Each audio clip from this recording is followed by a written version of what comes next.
This is hands down the easiest biscuit recipe I've ever made. 95% of the work is done the night before, making those drowsy pre-coffee mornings go by so smooth.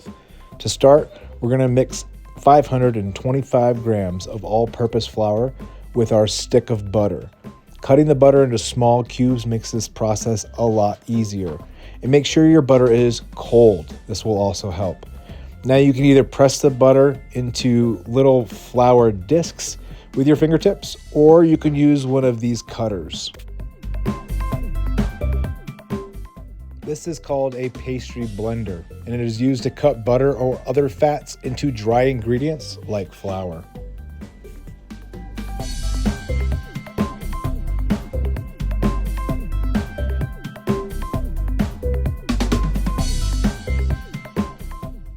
We are basically creating little pockets of buttery craters within the biscuits, so don't go breaking up this super fine. Now we're going to add 1 tablespoon of sugar. I'm using sugar in the raw here, but feel free to use whatever your favorite sugar is.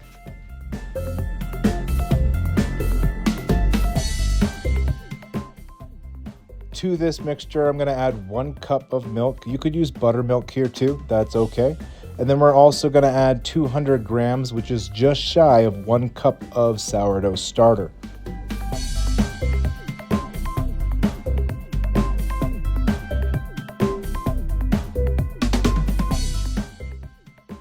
Now we're going to mix this together with a tool. You could use a wooden spoon, you could use a metal spoon, it really doesn't matter here. We're just mixing this together until all of the flour absorbs that liquid and it's this sticky, tacky, dough-like state.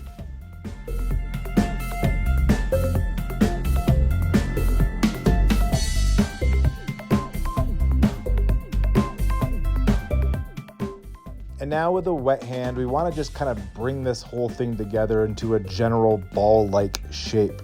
Then we're going to cover that with a damp, warm towel and let that ferment overnight for 12 hours.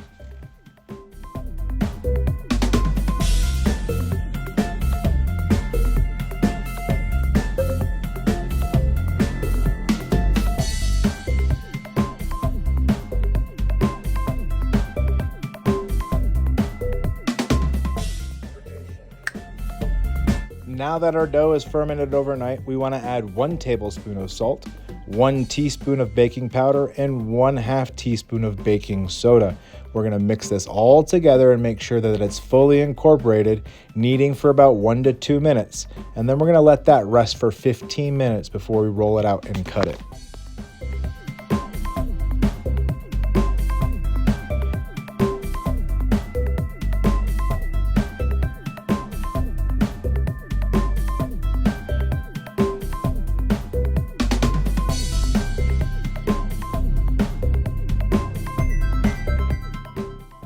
Biscuits have been around, or at least a version of biscuits have been around for what seems like forever. And some people say they are really just a bastardized evolution of the Italian biscotti. The story that I heard goes, biscuits were cooked multiple times in order to remove all of the moisture, making them shelf stable for that really long boat ride to the New World. And then, once settlers had arrived, specifically in the South, slaves were asked to create the same staple, and not knowing the recipes exactly, they threw together some fat, flour, milk, and salt, and created the biscuits that we know today.